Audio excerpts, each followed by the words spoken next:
All right, greetings, guys. Welcome back to Black Bear News, where everything is connected, and we're covering climate change news of the day. Get myself straightened out. Anyways, welcome. Good to see you. Early chatters are in.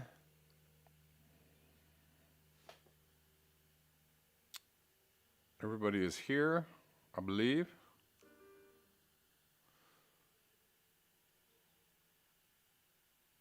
And welcome to all. I can see you. You can see me. We are live on Rockfin, ROKFIN.com. Please come hang out with me on Rockfin. Got a couple of people watching on Rockfin. We need more. We need more.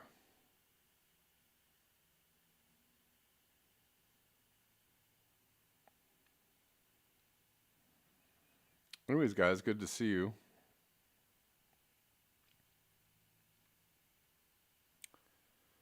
So yeah, there's talk of the Great Reset and the Davos people, the World Economic Forum. Again, as referenced by Greta Thunberg yesterday, it's Davos week. And people are talking about the Great Reset. Russell Brand just did a great video outlining the Great Reset and people's fears around it. Seems to be the topic of discussion on a lot of sites for many different reasons. Whitney Webb and the people that have her on are talking a lot about the Great Reset as a coming dystopian future where we own nothing and the oligarchs control every aspect of our lives. Yikes. A lot of it revolves around the oligarchs' responses to the pandemic and climate change. It's often seen as an economic reset, but also seen as a more far-reaching societal, technocratic / surveillance / AI reset, et cetera, right? On top of that, there seems to be, in conspiratorial circles, the idea that climate change is bullshit. We already know this. So it makes it easy to paint people, including this channel, as somehow endorsing the Great Reset agenda, right? Like, population control or eugenics or, top-down authoritarian, control of what is going on in order to combat against climate change. I don't know. What are we going to do?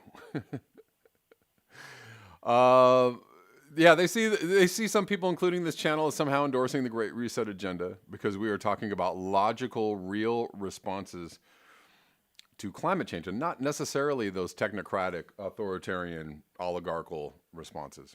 I really wish the people concerned with the Great Reset and the things that the powers that be are doing to manipulate us into giving up our rights, freedoms, and control of our own lives. I wish all of those people, and I'd like to call them out right now, all of them, all of the progressive, Nico House, Convo Couch, Slow News Day. There's some, Richard Medhurst, all of them, Jimmy Dore, Graham Elwood, Ron Paclone, talk about climate change every single day. Talk about it every day because it's a bigger problem. Yes, Medicare for all is a problem. Yes, immediate the immediate effects that the abuse, if you will, of the system, that it's putting upon people. All of those things are real. The neglect that the system, the fallouts from the neglect that the system is having on people's lives is very real and very immediate. Of course it is. But again, none of those compare to climate change. None of those have anything on climate change. And all of y'all talk about it as, as a throwaway. Oh, and then there's climate change. Oh, and climate change. Oh, there's all these things going on. The powers that be, the oligarchs, they all have these, wicked, nefarious plans in place to do things to us. But none of those things have anything on climate change. None of those things have anything on climate change. So seriously, I challenge all of you to talk about climate change. Talk about all of those things in the context of climate change and talk about them on the daily, because it's a bigger problem in our lives and going to be a bigger problem in everyone's life than anything we could be possibly talking about. I really wish the people concerned with the Great Reset and the things the powers that be are doing to manipulate us into giving up our rights, freedoms, and control of our own lives would make climate change the very foremost idea in their conversations. Because everything has to be discussed in those terms. Everything has to be discussed in the context of what do we do in the face of climate change. So far, they won't, and that's why this channel is singular in that topic of discussion. That's why I remain entirely over the target all day long, and why I'm the target of so much YouTube suppression. They really don't like me. They really, really don't like me. Because there's not one channel that's talking about the stuff I'm talking about in the context that I'm talking about it. Not one channel. I don't know any other channel.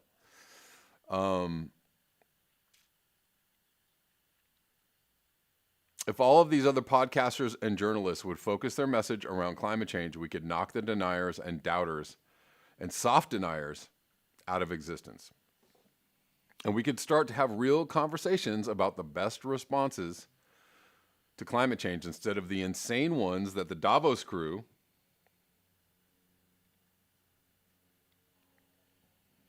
would like you to have. Buy electric cars. Everyone buy electric cars. Oh, wait, we're going to take them all back because you can't own anything. Right?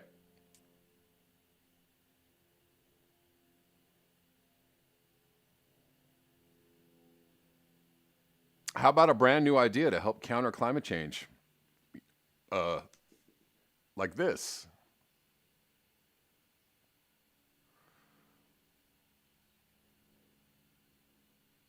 Harvard's plan, well, let's talk about this. Harvard's plan to block direct sunlight is a great idea, says Bill Gates. Right, and this is what has everybody upset about the Great Reset or the Davos crew, the World Economic Forum, or Bill Gates. Their plans are wild and ridiculous. And not going to be good for humans in the long run, and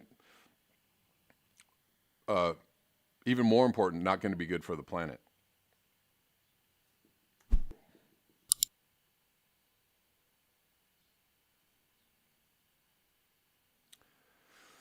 Someone was on my Rockfin the other day wanting to, one more time, try and debate climate change. Oh, are we going to debate? We're not going to debate whether climate change is real or not.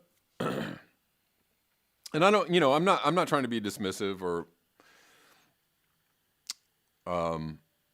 whatever. I understand why people think this. I totally get why people think climate change is a hoax. I get it. I actually sympathize with why people would think that climate change is a hoax.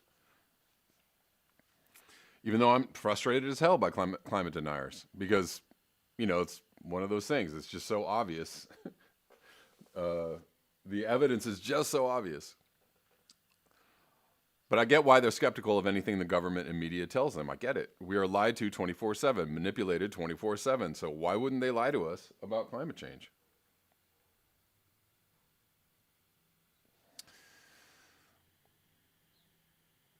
Again, not every conspiracy is true. Not every conspiracy is a lie. The idea that the global elite and money changers of the past and present conspire to control and suck up all the resources of our planet, the idea that the powers that be conspire to do dastardly things in the name of increasing that control, totally plausible. And the evidence of that is, clear and insurmountable, right? I mean, it's everywhere. If you can't see that,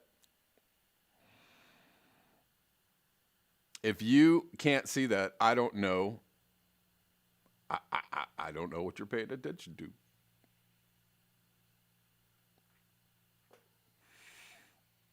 But sorry, people, climate change is not one of those things. There is way too much evidence. The evidence that it's all concocted is minimal at best. We know this. We talk about this. We talk about it every day. If you follow this channel, you can, just on the daily, there's this insurmounting evidence of what is happening with climate change. And the other thing is that climate change is the fallout from those plans, from those conspiracies. The conspiracy to suck up all the resources and make them into things and sell you things. Climate change is the end product of all that activity. You understand? And it will end up taking us all down. Again, Whitney Webb talks about getting very local in the response to these politics and response to climate change and the increasing control state. I agree. I'm not quite sure how to do that or what the road might be, honestly, other than to get off grid, very off grid. Stop buying their things. Stop using their things. And that is really difficult. I understand that too. This broadcast relies on the infrastructure and cooperation of global entities as much of the things that I rely on to live my daily life. This community is reliant on all of this working together, right? For you guys to get here, for us all to have a community around this, we rely on this, this global interconnectedness of things that we're, that for the most part we need to get away from or at least separate ourselves from, and at the very least we should have some kind of control over these things. So let's think about how to foster communities and ways of living that are outside of these control mechanisms. It will have to be faster than ever. There is little time to spare. We have 60 months, according to @ClimateBen.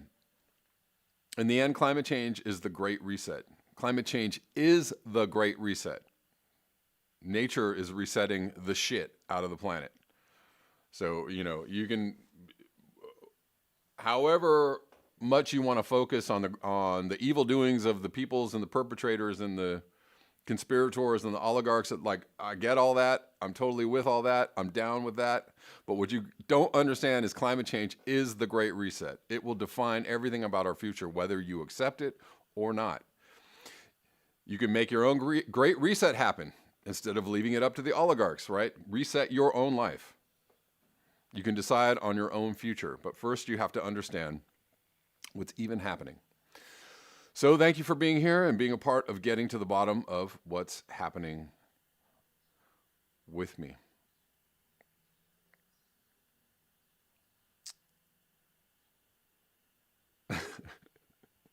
Well, yes, Nasmanabs, but there's a lot of things going on, before we die, right? We're all going to die, without climate change or not. Everybody that lives is going to die. But, I don't know what that means when you say stuff like that. I don't know what that means when anybody says stuff like that. Oh, we're all going to die. Oh, okay. Yeah, but we're alive and we're doing things that affect other people and the planet. So in the meantime, can we talk about what we're doing while we're alive? Okay. We're all going to die. So that means anything that you're saying doesn't have any consequence or doesn't have any value. Stop it. Just stop it, Nabs. Okay? Stop it. Yeah, we're all going to die, but you don't know the time. You don't know whether it's a year from now, 2 years from now, 5 years from now, 10 years from now. You don't know the time. So stop it. Stop it. Things matter. Things are important to people. Fine, we're all going to die. That's just a given, but it's a dumb thing to say in the face of the fact that we're all alive and we're trying to do, something in the face of impending doom.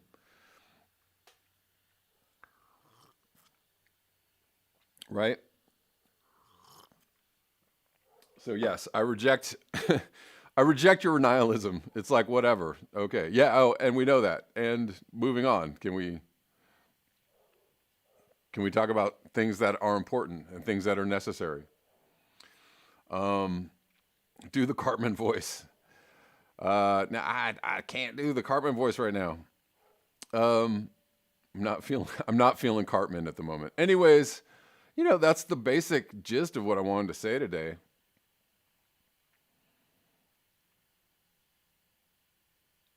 Anita M. Okay, here's this. How's this theory? Maybe the sun is expanding. I know. Yeah, I know. Hunter Z. Poor Naz. I know. Poor Naz.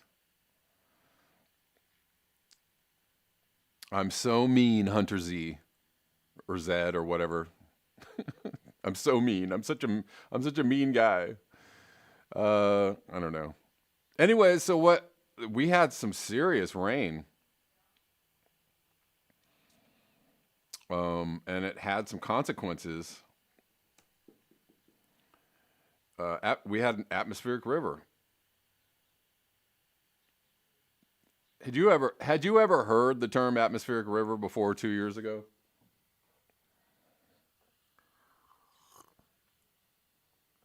Anyways, atmospheric river bombards California, unleashing 9 feet of snow and mudslides. California, which has been mired in drought conditions and saw its worst ever wildfire season in 2020, lurched from one extreme to the other. This is called weather whiplash. This is a sign of climate change.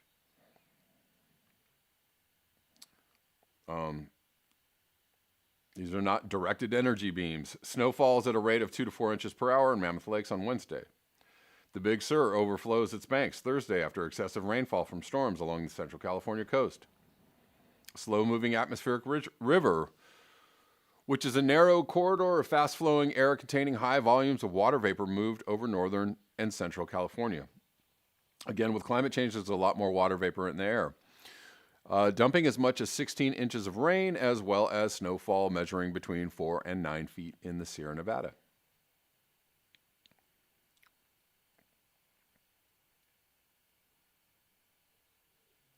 Boulders cover Highway 1 in Big Sur on Thursday.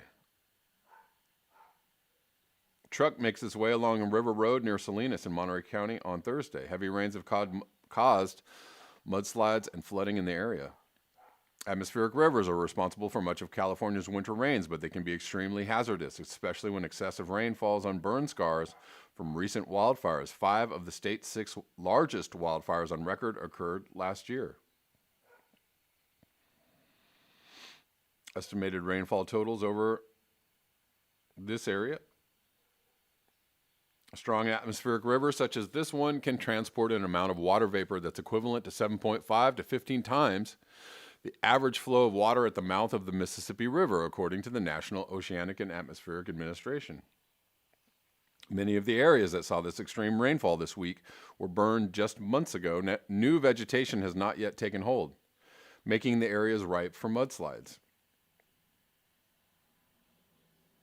The wildfire perimeters 2020. The storm system will have benefits in the form of mountain snows that will translate to water supplies during the dry season. Maybe, if the snow stays snow for very long, it probably won't. 3-day estimated snow accumulation. That's good. That's good news. On the summit of Mammoth Mountain, or Mammoth, 107 inches of snow fell in just 3 days. It's a lot of snow. Beauty. Woo! Look at that. Huge stuck tractor trailer sits in heavy snowfall along U.S. Highway 395 in Mono County on Wednesday.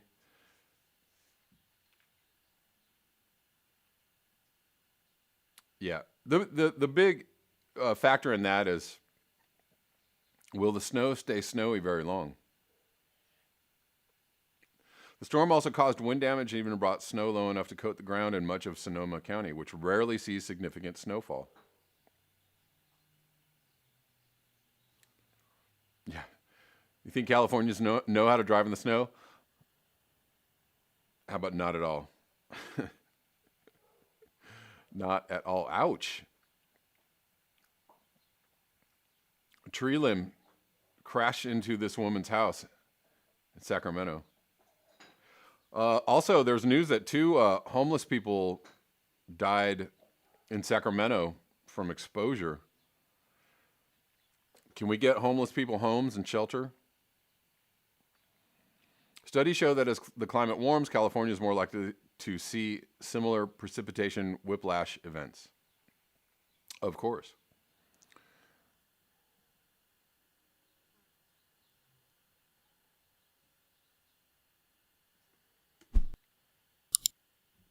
Of course they will. And you know they will.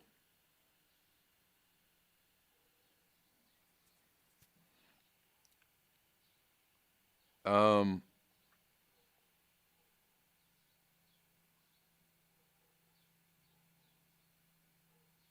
Jay Thadcast says, "Meh, the climate has got a great reset coming." Yes. And Whiplash is also a song by Metallica, says Kevin Shanholzer.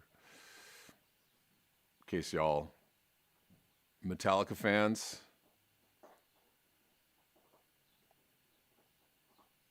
No, I don't look like James Hetfield. Lastly, guys, I want to play this video. I covered this on neo-realism yesterday.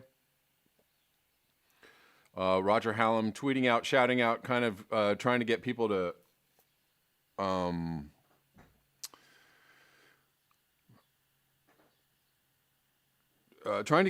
be aware of what's going on with the HS2 protesters. They are protesting the rail construction that's going to destroy a lot of the ecosystem in Britain.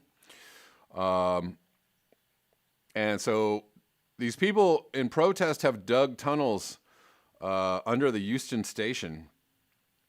And I mean, they're just trying to disrupt the whole process. But they're in peril. So I'm going to play this video that Roger Hallam tweeted out.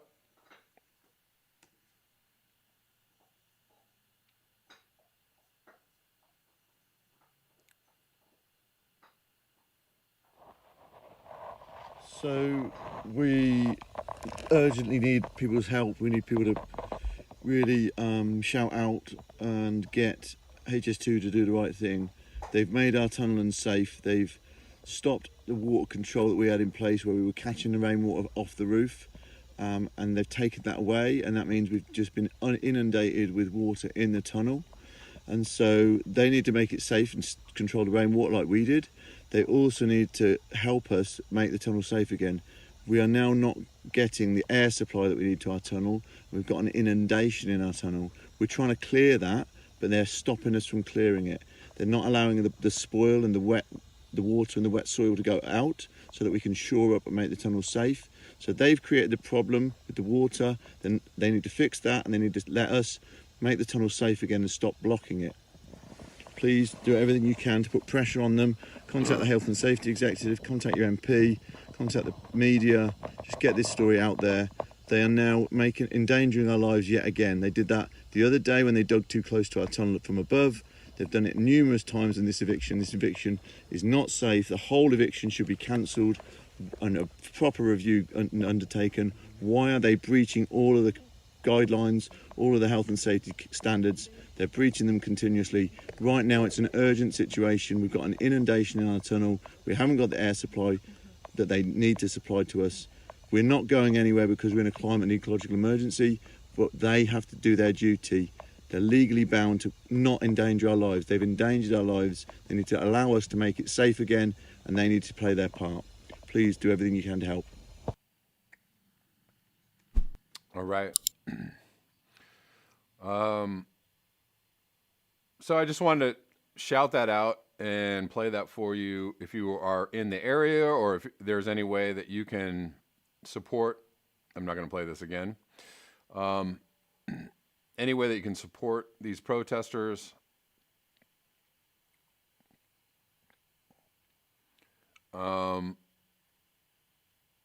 not quite sure.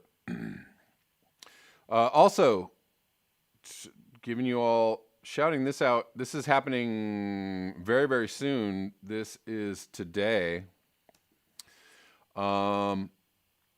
International open Zoom session. So you can sign up for this. You can be a part of this Zoom session. With Claire Farrell, Kofi Mawuluklu, Roger Hallam, and Gail Bradbrook,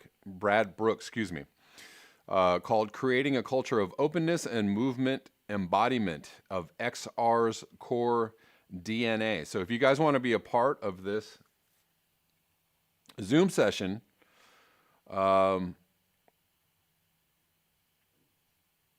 which I'm going to actually try and see if I can do this. I'm going to do a neo-realism broadcast at 12 noon.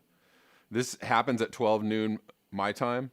But as soon as I'm done, I'm going to try and jump in this Zoom session. So if you guys want to be a part of this, you can find this on Roger Hallam on Twitter. You can find this Maybe I can hold on one second. Here is the link to register. I will drop this. Can you guys see this?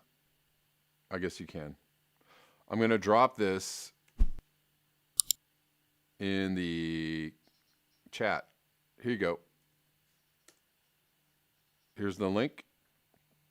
Rockfin, I can't drop it on Rockfin until the video is done.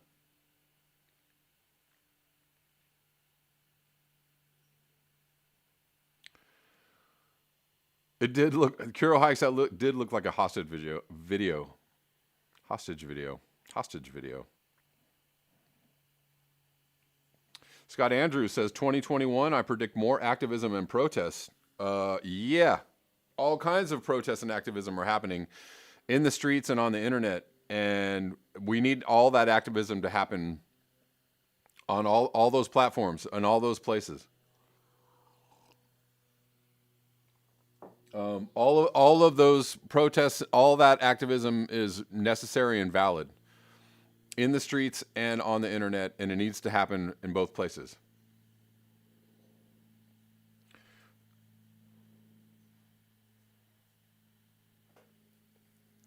Snork Y2K says, how do homeless in Las Vegas survive summer? Good question. Yes, Irk1. Skid Row is a wild, wild place, and it is still happening. It's still a thing, and it's growing because there's more and more homeless people. We have 9 people watching on Rockfin. Thank you guys for hanging out. Let's try and get more people tomorrow on Rockfin.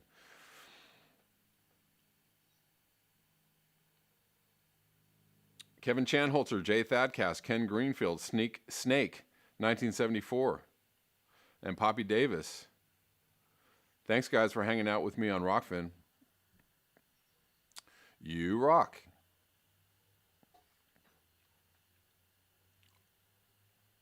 And lastly, guys, please like and share this video. Please subscribe, because YouTube takes away subscribers every day and they suppress my views. I totally appreciate and survive on the monetary support that people give me on this channel. But I also need algorithmic support. So please like, share, and subscribe. All y'all. Thanks for hanging out today, guys. I'm going to be on neo-realism. Neo-realism is the name. We're going to talk about some news and current affairs on neo-realism at noon. So come hang out with me there. Until next time.